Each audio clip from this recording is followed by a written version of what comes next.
Estamos con don Antonio Hernández Mancha, expresidente de Alianza Popular, que posteriormente se convirtió en el Partido Popular en España. Él es abogado, jurista y por supuesto político. Bienvenido, Antonio, a la entrevista en TV Libertad.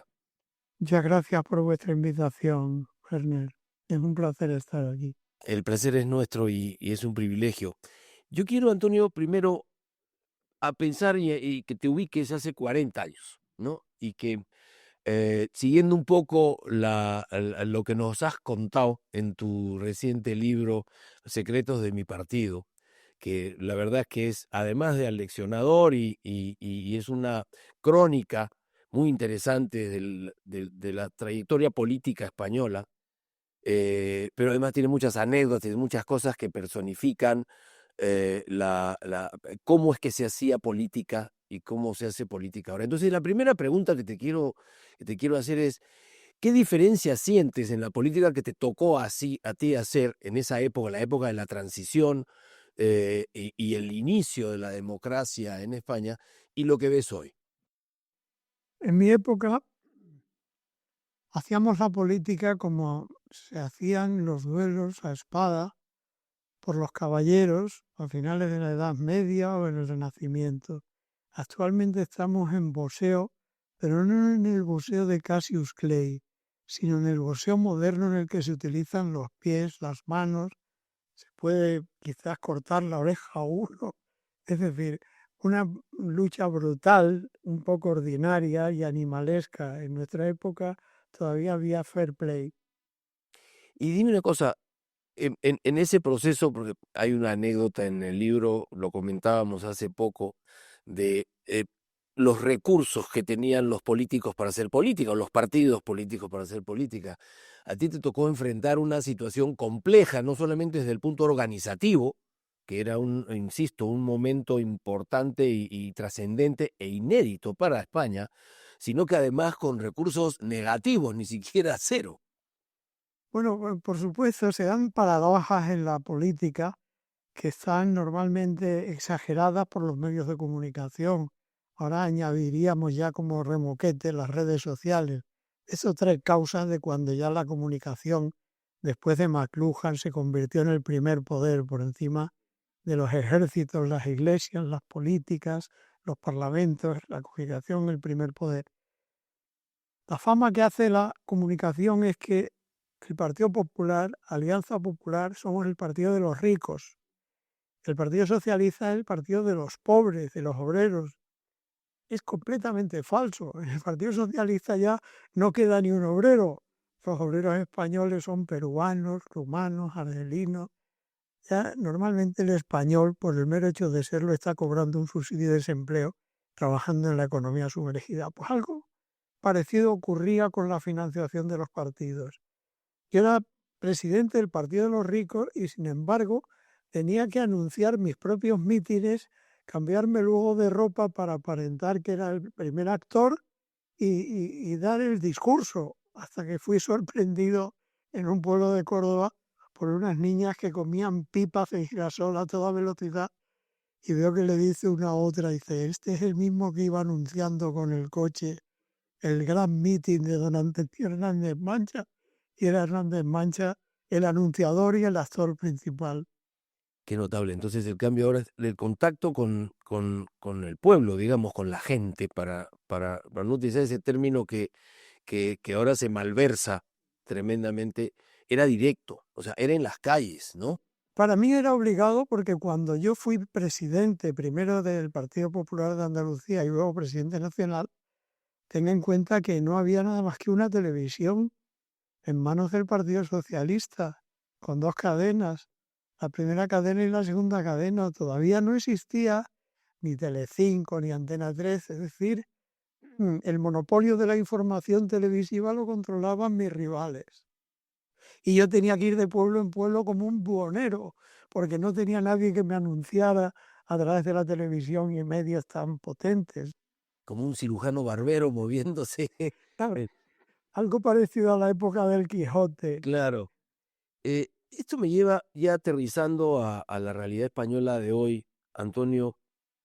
¿hacia dónde está yendo España? Es decir, eh, tú lo has dicho, la televisión, la prensa, la media hoy día te da cantidad de información, abrumadora cantidad de información, y aparentemente el corto plazo ha tomado el espacio del largo plazo. Es decir, la gente empieza a discutir y preocuparse por cuestiones coyunturales y las suele convertir en cuestiones estructurales. Entonces, y todo se vuelve confuso. Entonces, ¿cómo ves tú la realidad española de hoy, el momento español de hoy, y qué crees que puede ocurrir con la sociedad política? La gente vive muy al día, como tú bien dices. Es decir, mientras que aunque haya una deuda pública que no podemos calcular siquiera, las cifras oficiales ya son brutales. Yo estoy convencido que la deuda real es muy superior a lo que dice el gobierno que se debe actualmente.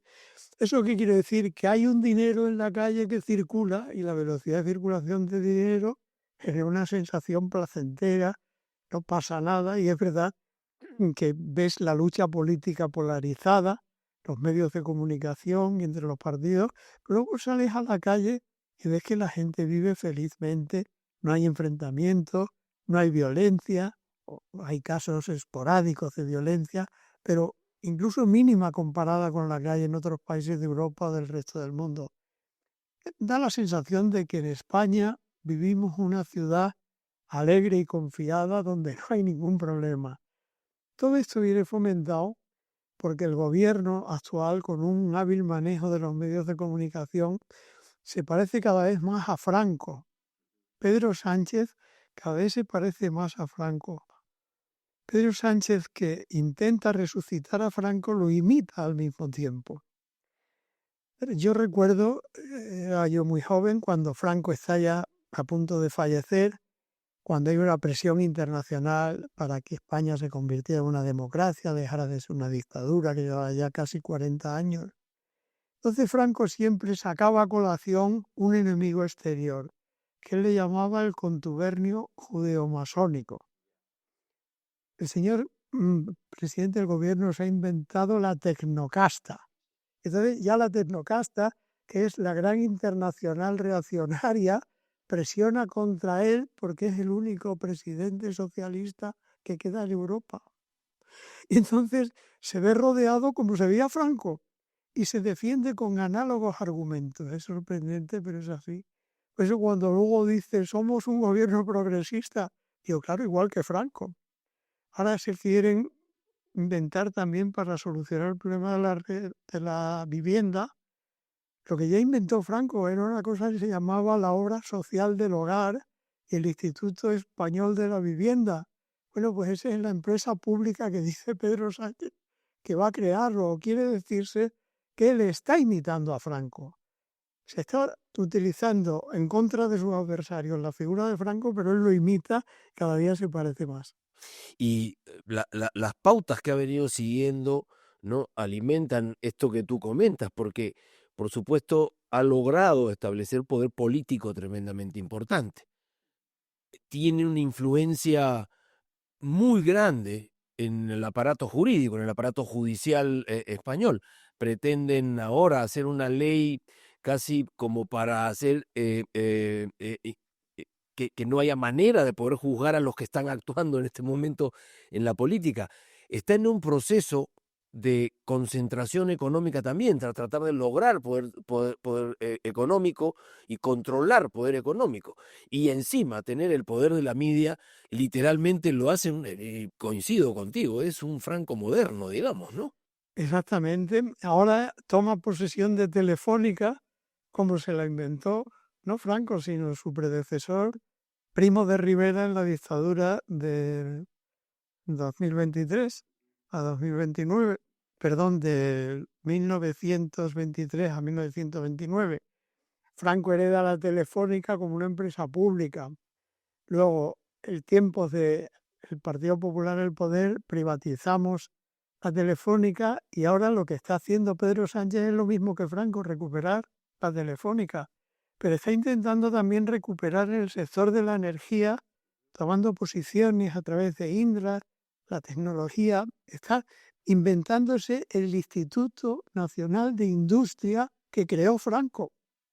Y curiosamente, a imitación del fascismo italiano, que era el IRI, Instituto per la Ricostruzione Italiana, que inventó Benito Mussolini. ¿Quién nos iba a decir que Pedro Sánchez iba a empezar imitando a Franco y iba a seguir imitando a Mussolini, nada menos? Pues en eso estamos. Pues el sarcasmo de presumir de progresismo, cuando se están dando pasos hacia atrás, todo lo que se hace actualmente de paternalismo pseudo-obrerista para los vulnerables, todo eso ya es lo que hacía Franco después de la guerra. Es falaz completamente, pero con una intención muy clara: perpetuarse. Todos los que en la historia han seguido ese camino, tú has puesto dos ejemplos fantásticos de eso, es como que se enajenan pensando en que se pueden quedar para siempre o mucho tiempo. ¿Qué prevés tú en el destino político de los próximos meses, años en España? Hay una diferencia en el caso de Pedro Sánchez, y es que él cada vez saca menos votos. Franco tenía un respaldo masivo después de la guerra. Aquí no había casi antifranquistas. Eso empezaron a crecer cuando murió Franco, pero en realidad cuando Franco estuvo vivo, hasta el final no había oposición. Mantuvo su caudal, digamos. Mantuvo, pero no solamente porque no hubiera un sistema de libertades que permitiese la democracia y la discrepancia. La discrepancia era mínima de 4 intelectuales y normalmente de gente muy rica. El pueblo obrero estaba con Franco, está más claro que el agua. Eso pasaba con Mussolini hasta que le vieron maldadas como consecuencia de la guerra, y hasta con Hitler. Eran gente que barrían las urnas. Pedro Sánchez no. Pedro Sánchez es el esclavo de Zenda.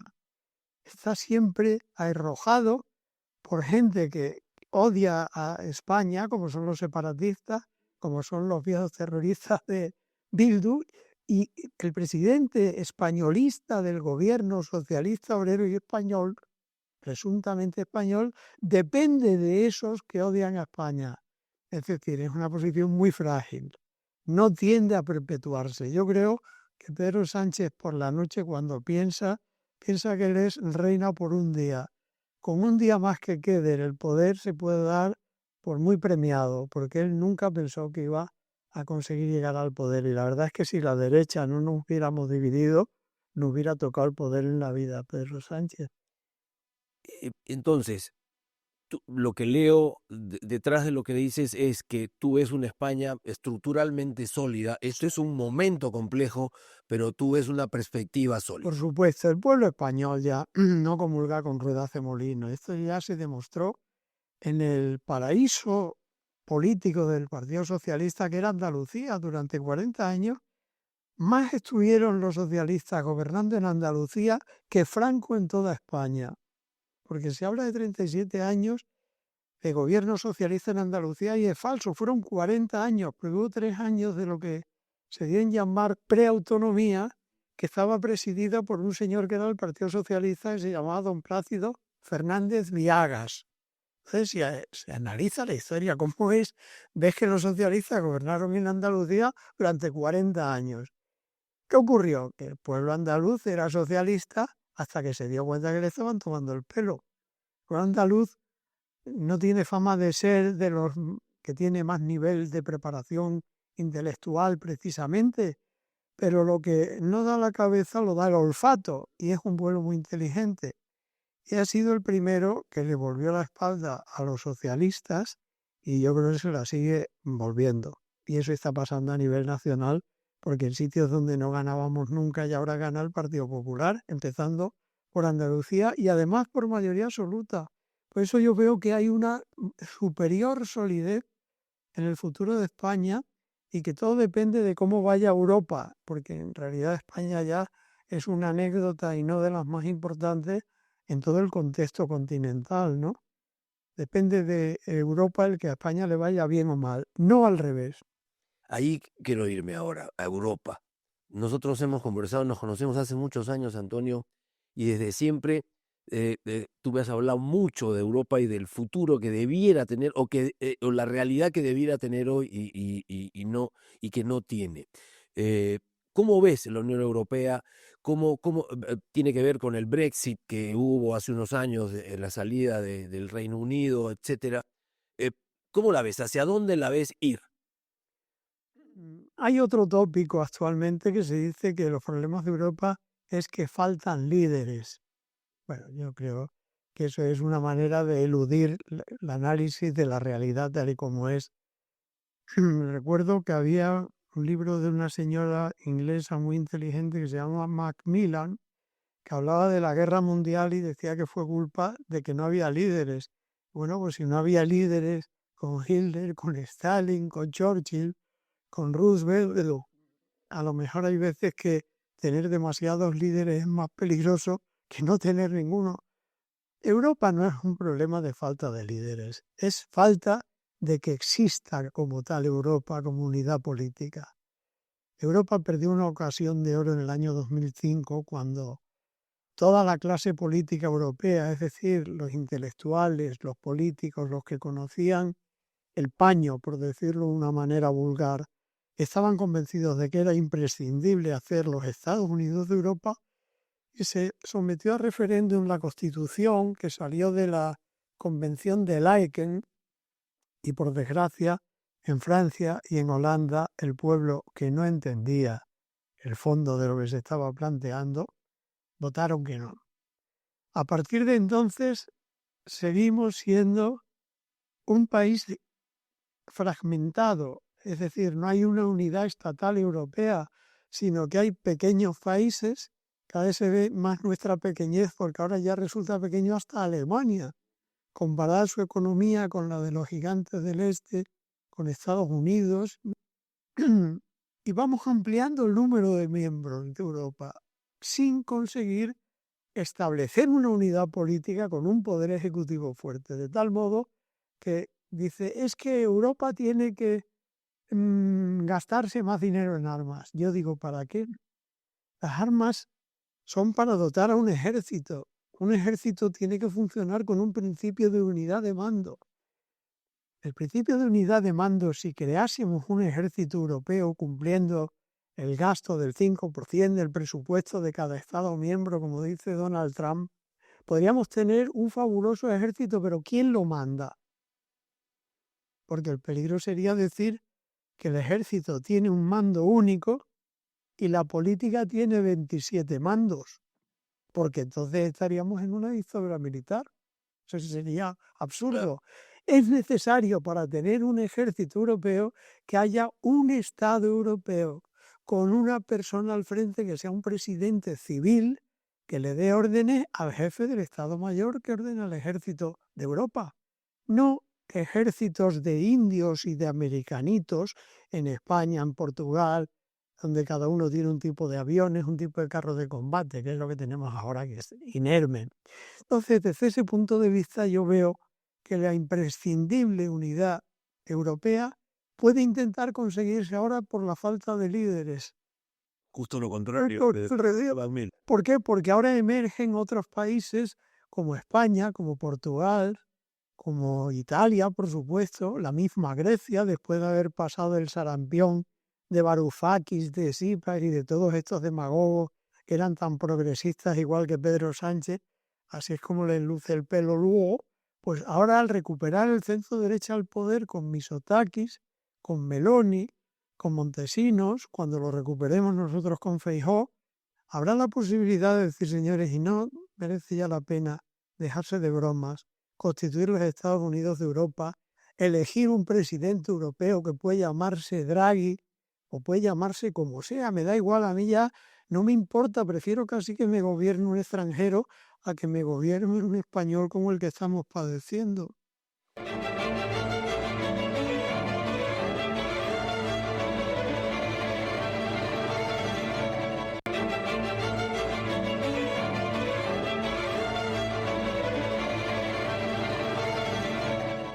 Es una unidad política de la que hablas tú, es crear o plantearse los Estados Unidos para poder jugar el rol que ha jugado Europa durante siglos y hasta milenios, diría yo.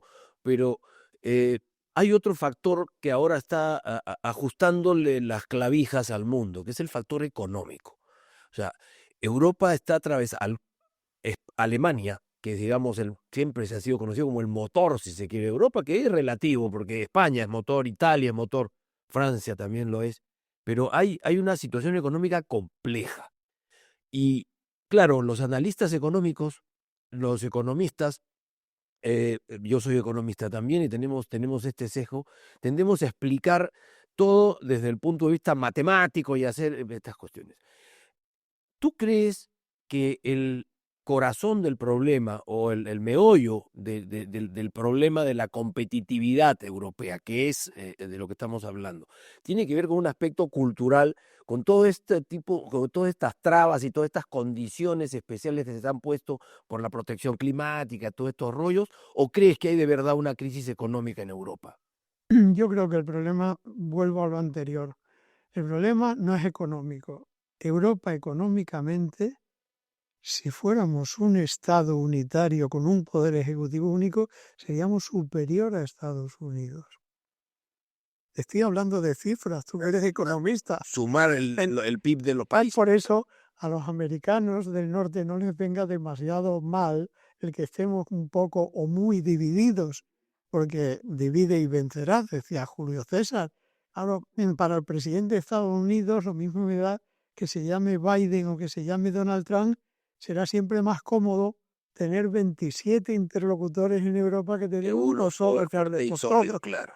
Entonces, todo eso condiciona de tal modo la economía que luego nos encontramos con sorpresas desagradables como la que se frustra el acuerdo de libre comercio con Mercosur, cuando esa Europa le hubiera venido muy bien y América del Sur también. Y ha sido frenado, yo creo, por estas circunstancias de falta de unidad ejecutiva política de la Unión Europea. Si en España hubiera habido una decisión ejecutiva previa, cosa que no puede adoptar la Comisión, pues esto que pareció que era un buen proyecto no se hubiera frustrado. Es decir, Europa, en lo que puede avanzar para incrementar su productividad, pone frenos en las ruedas, que es la regulación excesiva. Cuando no sabes inventar una máquina nueva, te inventas un reglamento para decir cómo debe funcionar la máquina, lo cual es una contradicción en sus propios términos. Primero hay que desarrollar la tecnología y cuando ya hayas conseguido incorporar el valor añadido de esa tecnología a tu proceso económico, establece normas para evitar los abusos, establecer las restricciones, pero no al revés. Si empiezas pisando el freno, el vehículo nunca va a arrancar y eso nos está pasando, que el vehículo europeo está perdiendo un enorme recorrido frente a los gigantes del este y del oeste. Y perdona que haga una introducción de algo que hasta ahora no hemos hablado. A mí China no me preocupa nada, me preocupa más la India. Pero en fin, de ese tema, si quieres, hablamos en otro momento. No, vamos a entrar, porque para no terminar, pero para redondear la situación europea, hay una guerra en este momento, una guerra arbitraria, es una invasión por parte de Rusia sobre Ucrania. ¿Qué ves allí? Porque es algo que tiene a la gente en general muy preocupada, ¿no? Porque no pasaba esto desde el fin de la Segunda Guerra Mundial, que no había este tipo de situaciones. Eh, ¿A dónde crees que va a llegar esto? Yo creo también que ¿Cuál crees que es la intención rusa o qué cosa crees que ocurra después de que se termine este conflicto, esta guerra, esta invasión? Yo creo que esa guerra está sobredimensionada por la comunicación. La guerra de Ucrania está siendo una guerra bastante leve comparada, por ejemplo, con los problemas de Gaza y de Israel. Es decir, veías las noticias como si fuera una masacre diaria en Hungría y decía 2 muertos y 5 heridos en un bombardeo masivo por drones rusos en Kiev. Y en Gaza muere mucha más gente en cada bombardeo. Es decir, hay una inadecuación por razón de tamaño entre dos guerras que como se están librando al mismo tiempo, pues se pueden comparar. Entonces la guerra de Ucrania yo creo que es una guerra falsa, en el sentido de que no es una preludio de una tercera guerra mundial. No es una guerra de invasión de un país por otro. Cuando analizas una guerra tienes que analizar, nosotros que somos imparciales, desde atrás, con perspectiva, no solamente el punto de vista del atacado, sino también el del atacante. En el caso de Ucrania, para Rusia, atacar a Ucrania es recuperar parte de lo que ha sido su territorio soberano. No es agredir a un Estado extranjero. Es decir, la diferencia sería si en vez de atacar a Kiev y a Ucrania, hubiera atacado a la Alemania del Este, que fue también miembro de la Unión Soviética, y que si se trata de recuperar terreno en un Estado, pues se trata de atacar sobre Alemania o sobre Polonia, incluso, que también como fue compartida entre los nazis y Stalin, pues podrían haber agredido a Polonia directamente, y eso sí sería una agresión internacional, pero desde el punto de vista de los rusos y de Putin, el caso de Ucrania no, es como si estuvieran recuperando algo Como una que ya también se lo han como perdido. reivindicación de... Y luego, además, a Putin le ha salido mal. Le ha salido mal porque el fiasco ha sido terrorífico.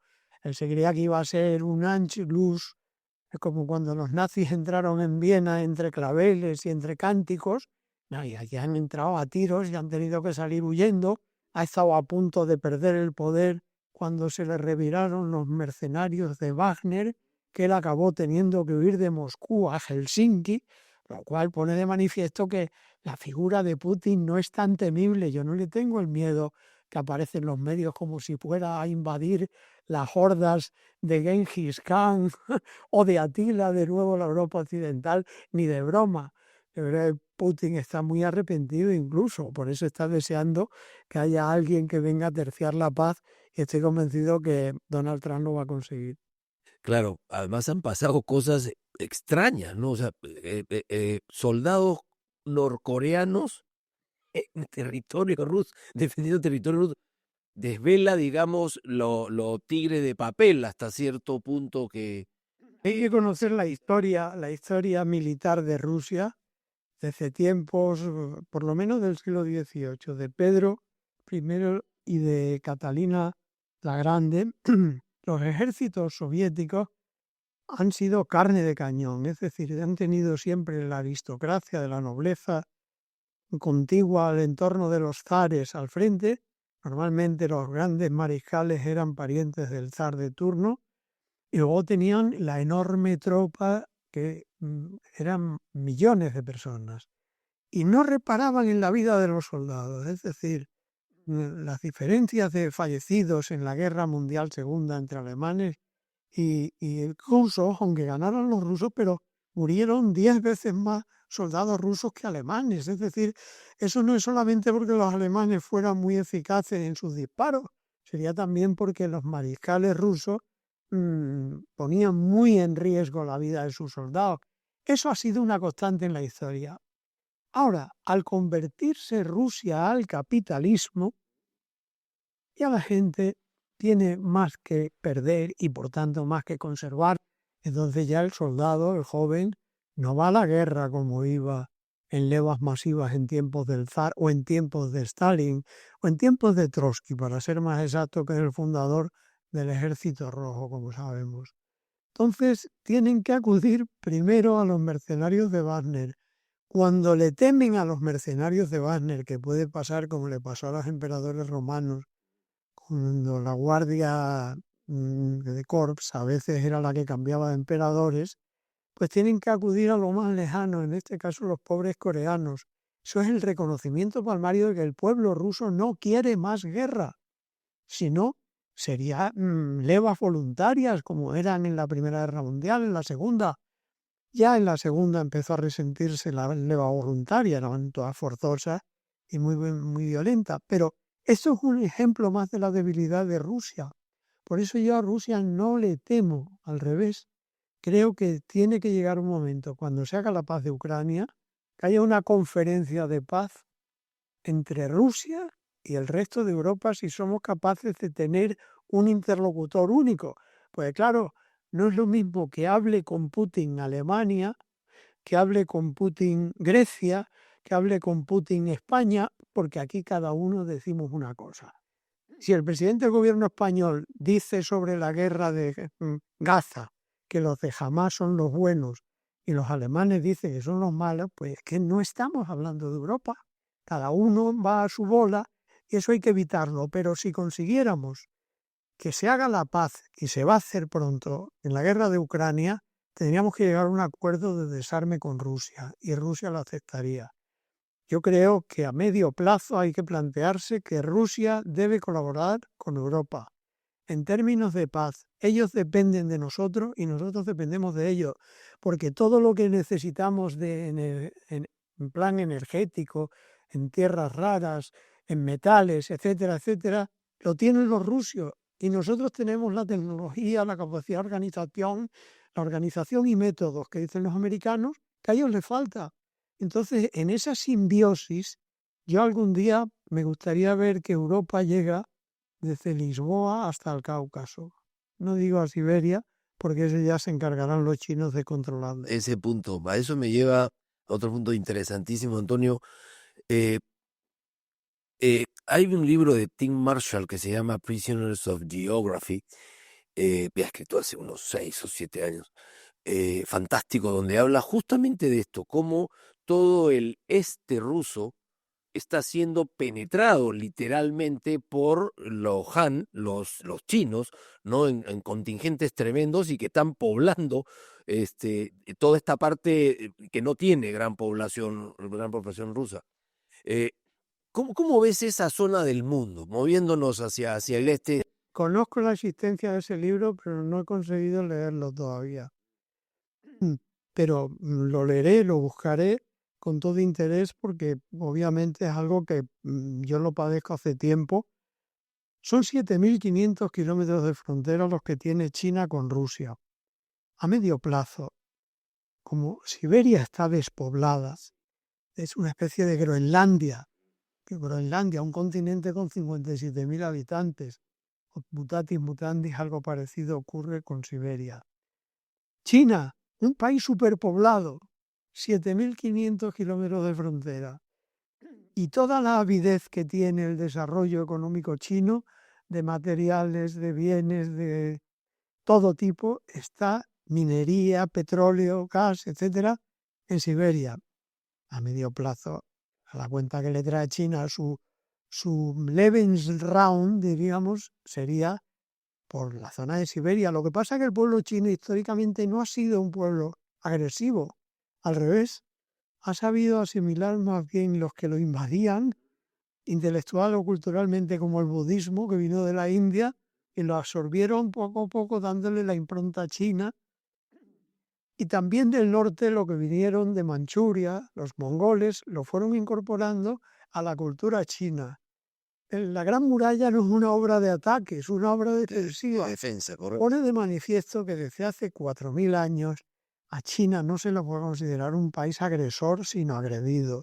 Por eso es por lo que yo creo que llegará alguna buena entente con su vecino ruso, porque si no, su capacidad de expandirse por allí es tremenda y será natural incluso. Y a lo mejor hasta a Rusia le interesa compartir soluciones con China en esa zona de tan difícil control, porque llega hasta Vladivostok y obviamente por Tartuk ya se demostró en la guerra ruso-japonesa que Moscú no es capaz de defenderse tan lejos, cuando los japoneses invadieron y se cargaron toda la flota del zar, ¿no? Que es donde empieza la Revolución Rusa, por cierto, en 1905.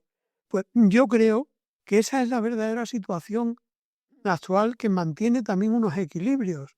Por el sur, lo que decíamos antes de la recuperación de la India, que además, como hablan inglés mucha más gente que en China, tienen una ventaja posicional, sus relaciones de intercambios económicos con Occidente, son unos matemáticos geniales. Se ve que no en vano el llamado número arábigo es de patente hindú, que aquí a España y a Europa lo trajeron los árabes, que es por lo que decimos que son números árabes, pero son números indios. Y los indios siguen siendo unos genios de la matemática, pese a las diferencias de castas y de clases que hay. Luego eso les da una ventaja enorme. Yo creo que eso equilibra al mundo. En vez de hacernos pensar en nuevas guerras, es más fácil establecer la multilateralidad, pero en términos equilibrados. Hasta ahora domina Estados Unidos, pero hay que contar con esta gente. Antes de pasarnos a Estados Unidos, tú has mencionado a la India y hay algo que la prensa, la media, tira al éter todo el tiempo, que son los famosos BRICS. Eh, y los plantean como algo que, en mi opinión, y quiero conocer la tuya, no existe, porque no son una alianza económica, no son una integridad, no son ni siquiera un frente político, más allá de que pretendan utilizar eso como medida de presión, si se quiere, a los otros frentes, no a Estados Unidos, Europa, al mundo occidental. La India es particular porque es, claro, Asia, propiamente dicha, pero digamos es occidental desde el punto de vista de su cosmogonía, de su visión, o sea, se parece mucho más a nosotros los occidentales que a los chinos, que son sus vecinos. Entonces, además de eso, es una democracia, dicho sea de paso, más antigua que, por ejemplo, la española, desde el 52, me parece, o 53, consolida una democracia sólida, en evolución, pero sólida. 500 millones de clase media, de ciudadanos de clase media han generado en los últimos 20, 25 años. ¿Cómo ves a la India y en relación a donde nos vamos a pasar después, que es Occidente, Estados Unidos, para Bueno, pues conocer yo tu... a la India la veo desde luego que poblacionalmente he leído que ya ha adelantado a la China. La China está empezando a padecer las consecuencias de los últimos episodios del gobierno maoísta de imponía las costumbres el hijo único por familia, y eso está determinando un envejecimiento agigantado de la población, mientras que la población hindú sigue siendo joven, creciente, y ya le saca 200 o 300 millones de habitantes a los 1.300 o 1.400 que dice tener China. O quiere decirse que vegetativamente ya la India ha adelantado a China. Pero es que además tiene la ventaja de que por su pasado colonial inglés tiene, como tú muy bien dices, una cultura mucho más asimilable a Occidente. Es decir, actualmente los jefes de empresa de Estados Unidos son todos hindúes. Te sorprende que hasta la mujer del vicepresidente es hindú, pero si te vas al mundo de las grandes empresas, de Microsoft, de Google, de Alphabet, ves que los altos ejecutivos son hindúes muchísimo, cosa que no ocurre con tanto chino. Entonces el chino va perdiendo posiciones con respecto a la India. Y la India, con su habilidad matemática, con su capacidad de interlocución con Occidente, yo creo que está alejándose de Rusia. Desde tiempos de Indira Gandhi, como sabemos, es un país tributario de Rusia. Todo el petróleo que se consume en la India es prácticamente ruso. Todo eso está cambiando a favor de Occidente. La proximidad entre Modi y Donald Trump va a ser mucho más real de lo que han sido con Biden, y eso lo vamos a ver en los próximos años. Si a eso le sumas la presencia por el sur de Australia y la presencia por el norte de Japón y de Corea del Sur, ves que a China estratégicamente se le plantea un problema muy grave, porque ya no es solamente Estados Unidos, sino países vecinos, continentes vecinos a ella misma, los que la están rodeando. Y vamos, yo cuando veo que Vietnam se ha convertido en un paraíso del capitalismo, y cuando era la zona de penetración de China sobre el sudeste asiático, pues te das cuenta cómo la geoestrategia acaba evolucionando a favor de Occidente, ¿eh? Eso lo veo claro.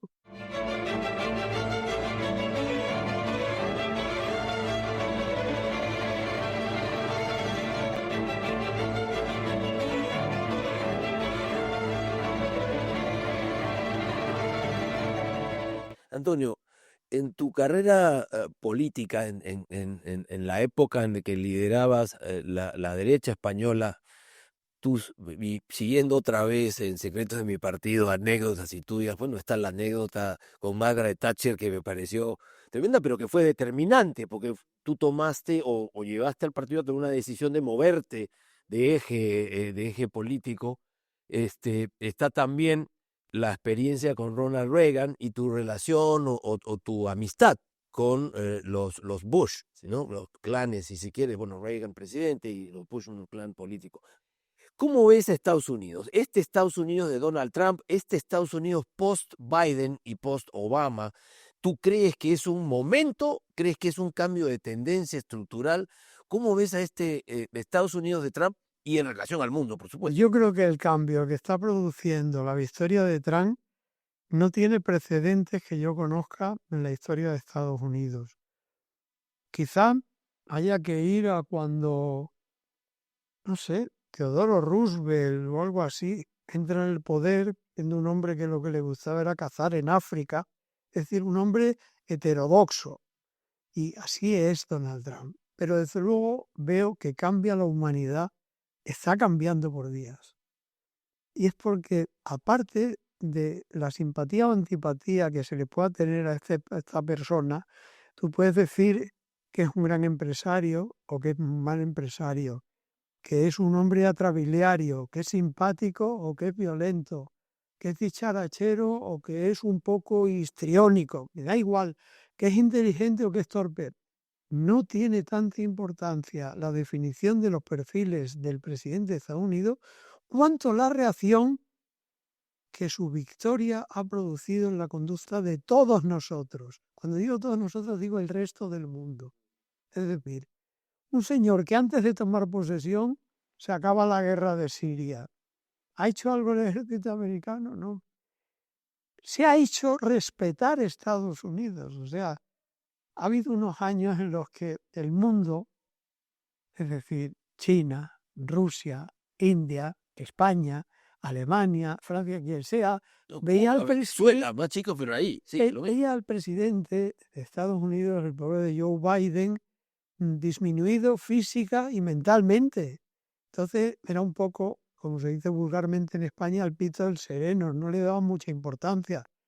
Entonces, eso es muy peligroso para ostentar una autoridad de gran potencia, como es en este caso Estados Unidos. ¿Qué ha ocurrido con Donald Trump? Quizás él, con tanta verbosidad en la campaña, se haya hecho temer más de lo que él cree que debe ser temido. Amenazaba con el 100% de aranceles a todo el mundo. Ya a China se habla del 10%. Entonces no es lo mismo 10%. En fin, se le amenaza con el 25% a México, pero en el momento en que se resiente, se le da un plazo de 30 días para que lo piensen mejor. Es decir, ¿cómo estamos reaccionando el resto del mundo frente a esa victoria? Y es el reconocimiento palmario de que toda la cultura, la filosofía de la deconstrucción, que es lo que venían imponiendo las universidades americanas, ha cambiado. Es decir, que también el cambio procede de Estados Unidos. Ha sido en las universidades que se habían convertido a la cultura del grupo de Sao Paulo, claro, todo eso, lo que llaman woke, es ya una manipulación del lenguaje, porque es una palabra optimista, despertar. Es como la palabra progresista. Cuando estás retrocediendo, tú presumes de ser progresista. Y cuando te estás durmiendo, presumes de despertar. Pues bien, por eso yo prefiero hablar del origen de esa filosofía, que no es la palabra woke, sino la palabra deconstruction. Correcto. Que es la que elaboran el grupo francés del señor Foucault, de Derrida, de Baudrillard, de Deleuze y en América de Laclau. Entonces todos esos crean una filosofía mezclando lo peor de Nietzsche con lo peor que se puede imaginar del relativismo.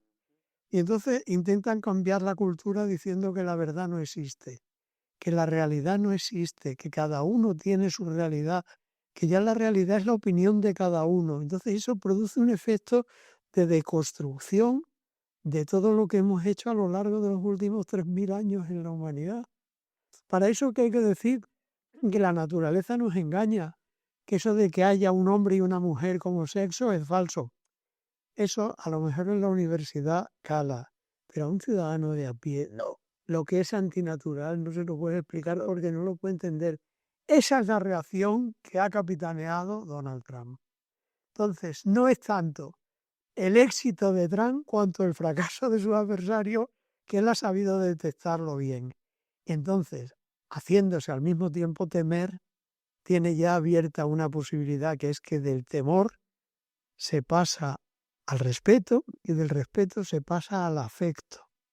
Yo estoy convencido que al final de su mandato, muchos de los que están poniendo a la verde a Donald Trump hablarán bien de él, por esa evolución. Porque es necesario que te teman para que te respeten, y si te respetan ya es más fácil que te amen. Qué importante. Fíjate, hace más de un año, faltaba un año aproximadamente para las elecciones de noviembre del año pasado, del 2024.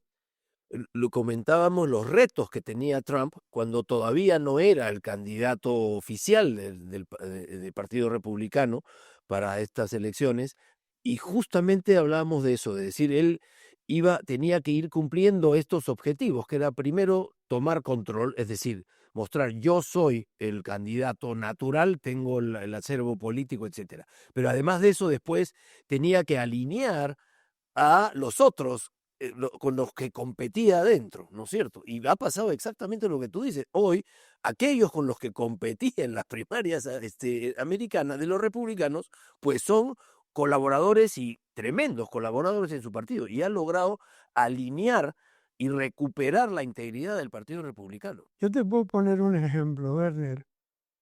Yo soy amigo de Marco Rubio. Hoy es secretario de Estado de los Estados Unidos. Yo conozco a Marco Rubio de cuando yo estaba en activo en política, hablo por tanto de 1987 al 89, al 90, cuando él era un muchacho, digamos, un joven militante del Partido Republicano, por supuesto en Florida, a la sombra de Jeb Bush, de la familia Bush. Entonces, ¿qué habrá ocurrido cuando el gran arrojador de la carrera política de mi amigo Jeb Bush, que fue Donald Trump, cuando le ganó las primarias, para que gente que estaba tan vinculada a la familia Bush esté hoy con Donald Trump en puestos de tan elevada responsabilidad? Pues solamente a lo que estamos diciendo, que la realpolitik se impone. Cuando hay un cambio tan rotundo el que ha habido en Estados Unidos, ¿qué más puede ocurrir como que los negros varones voten al Partido Republicano y los hispanos masivamente al Partido Republicano, renunciando a todas las ventajas de discriminación positiva que ofrece la política buenista del Partido Demócrata? Pues cuando se producen esos cambios tan rotundos, es normal que se produzcan estos acomodamientos de viejas militancias al lado. En este caso, Marco Rubio no estaba con Trump, sino al frente de Trump, ni rival suyo en las primarias, y luego aparece nada menos que como secretario de Estado de Trump. Eso forma parte de la institucionalidad de Estados Unidos, que debe ser imitada por el resto del mundo.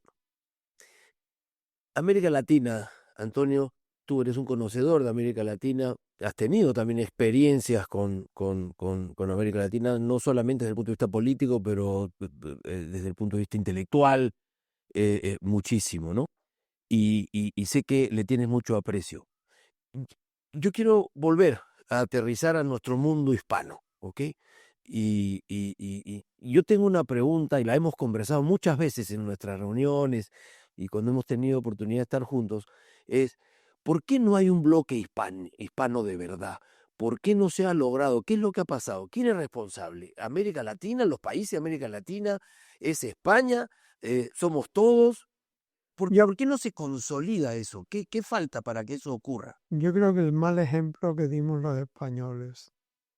O sea, hay dos cosas que los españoles hemos transmitido como tóxico a nuestros hermanos hispanoamericanos. Uno es la insuficiencia del poder civil frente al poder militar, que es lo que haya determinado que en todos los países hispanoamericanos haya habido siempre un movimiento de tensión en que los espadones, los militares, eran los que hacían pronunciamientos, golpes de Estado, incluso guerras civiles. En Colombia varias y en Venezuela constantemente, como sabemos a lo largo de los años, entre Bolivia y Perú. Es decir, hemos generado un mal ejemplo del poder militar frente al poder civil. Y en segundo lugar, también hemos generado esa desunión particularista por territorios. Nosotros todavía seguimos teniendo, aunque en España es una broma, el problema de la falsa independencia de Cataluña y del País Vasco, que es toda una farsa, parece que es un gigante, un tigre temible y no existe ningún problema ni ninguna amenaza de que puedan llegar a ser independientes. Es que no es que no los reconozca el resto del mundo, es que no quieren ellos, en el fondo. Ya prefieren seguir viviendo de la extorsión, un presidente en Madrid débil al que le chupan la sangre, por así decirlo, cada día antes que ser independiente y tener que dar explicaciones en Bruselas o en Estrasburgo.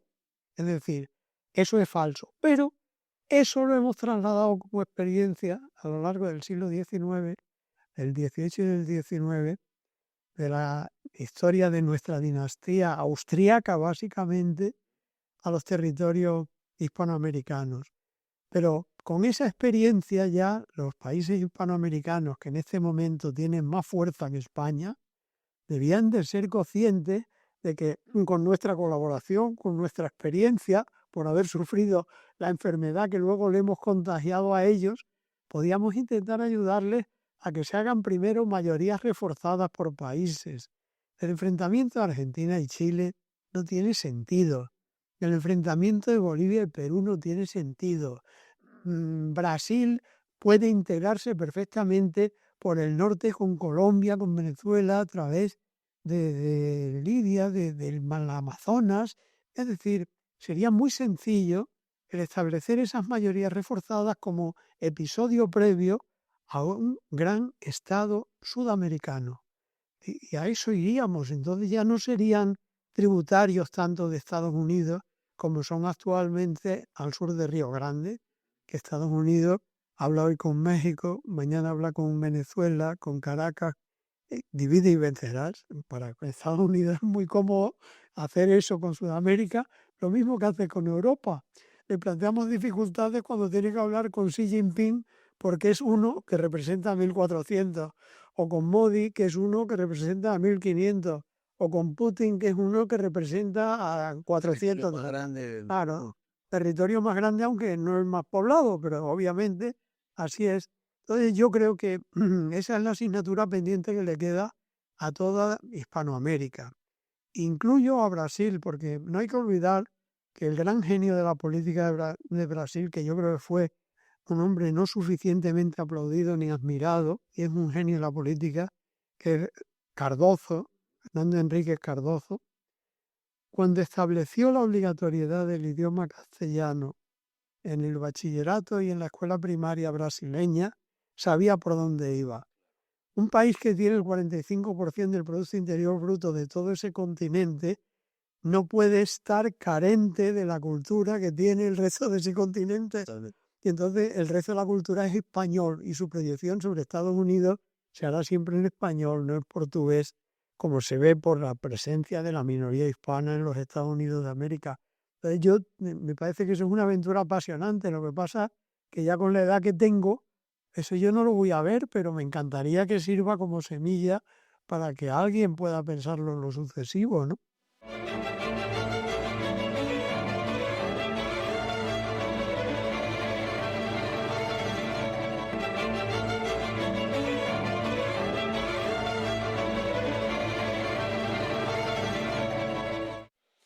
Antonio, para terminar, volviendo a donde comenzamos esta entrevista, esta conversación, es cuéntanos de la motivación de tu libro. No son unas memorias en realidad, yo lo he sentido más como una crónica, pero con un estilo que me ha encantado, que es el protagonista contándolo, ¿no? Me ha hecho acordar un poco a cómo Churchill cuenta en la Segunda Guerra Mundial, lo cuenta desde su sitio. Cuéntanos cómo lo pensaste, qué te motivó. El modus de exposición del libro no te puedo decir porque eso es intuitivo. Yo no he pensado cómo lo iba a elaborar. Solamente he tomado un pequeño referente y era para intentar hacer un libro ameno, no fuera demasiado largo primero y en segundo lugar que fuera ágil. Y en eso sí he imitado un libro español que se llama el conde Lucanor y Patronio, el infante don Juan Manuel, siglo XIV. El infante don Juan Manuel, como sabes, estamos hablando de la época de Alfonso X el Sabio. Entonces el infante don Juan Manuel escribe esos diálogos entre un rey y su asesor personal y saca de los diálogos una moraleja siempre, que es lo que yo intento extraer de esas anécdotas que cuento. Unas veces viene expresamente manifestada la moraleja y otras la tiene que extraer el lector, pero aunque parezcan que son anécdotas metapolíticas, están impregnadas de contenido político. Entonces, eso es lo único que yo he hecho desde el punto de vista de la técnica como escritor. Y luego el hecho de escribir el libro ha sido bajo presión de mi familia. Pues yo nunca había pensado escribir, ni pensé que pudiera tener paciencia para escribir a lo largo del tiempo. Hay que reconocer que me ayudó el retiro de la pandemia. Estuve 94 días sin salir de casa en el campo, sin salir del campo, sin bajar al pueblo a nada. Y en ese tiempo empecé a pensar, a recordar cosas y dije, bueno, vamos a intentar darle forma escrita. Y por eso hice las memorias. Luego también porque hay cosas que si no las cuentas tú y ves que no las cuenta nadie, lo que no pasa en la historia es una falsedad. La falsedad puede ser porque dices una mentira o porque callas una verdad. Entonces yo me vi en la necesidad de, en los secretos de mi partido, explicar cómo el inicio de la refundación popular lo hice yo y no lo hizo Aznar, como aparece en la opinión pública. El Congreso de la Refundación, Fraga y Aznar refundan el Partido Popular, ¿no? Y usted venía ya refundado porque Hernández Mancha lo trasladó del Partido Conservador en el Parlamento Europeo, rompiendo con Margaret Thatcher, al Partido Popular Europeo de entonces de Helmut Kohl. Y si yo no hago eso, no se hubiera hecho en España a nivel interior la refundación. Eso es básicamente, y otros cambios que introduje de recambio generacional, etcétera. Esas han sido mis motivaciones. Y la ayuda, por supuesto, del beatus ile, de la vida retirada, consecuencia de la pandemia del COVID-19. Bueno, yo espero que no tengamos que tener otra pandemias para tener un segundo libro de Antonio Hernández Mancha rodando. No sé por qué me da pereza, porque los libros son un poco ingratos, porque tú lo escribes, te crees que va a ser Harry Potter y luego no lo es, ¿entiendes? Pero en fin, a quien le gusta, está a su disposición y a mí me encanta que tú me estés preguntando por el libro, porque si no se hace publicidad hoy en día, no se vende nada, ¿no? Y tampoco mucho menos un libro. Pero no sé si escribiré. Lo que sí te digo es que la pandemia me sirve para volver al tema de la Unión Europea. Si Europa hubiera aprobado su constitución en el año 2005, sin que fallara en Holanda y en Francia el referéndum, hubiéramos estado en mejores condiciones de hacerle frente, por ejemplo, al tema de las vacunas. Si hubiéramos tenido una autoridad única, estaríamos mejor haciéndole frente a la guerra de Ucrania. Si hubiéramos tenido una autoridad ejecutiva única, lo hubiéramos hecho mejor frente a la crisis inmobiliaria trasladada a Estados Unidos por la hipoteca subprime en el año 2008. Podía seguir indefinidamente, pero se ve que a Europa lo que le ha faltado durante estos últimos 25 años es tener un presidente de los... Ese discurso podría ser, o esa visión, Antonio, podría ser el próximo libro, y porque literalmente la consolidación es lo que nos ayuda a tomar decisiones correctas y no lo contrario. Y también espero que Belén te presione lo suficiente para que ese segundo libro salga al aire. Bueno, Antonio, ha sido un privilegio y un placer tenerte en la entrevista en TV Libertad y espero que no sea la última vez. Yo estoy a tu disposición, encantado porque no te creas que tengo demasiadas ocasiones de hablar con cierta altura, con personas de la altura que tú tienes y en una plataforma de la importancia de la que tú manejas. Así que muchas gracias. Muchísimas gracias a ti, Antonio. Estuvimos con don Antonio Hernández Mancha, figura relevante en la época de la transición en España y en la vida política posterior de España hasta el día de hoy. abogado, jurista, profesor universitario y político. Aunque digan retirado, los políticos no se terminan de retirar nunca, lo hemos visto a lo largo de esta conversación. Muchas gracias.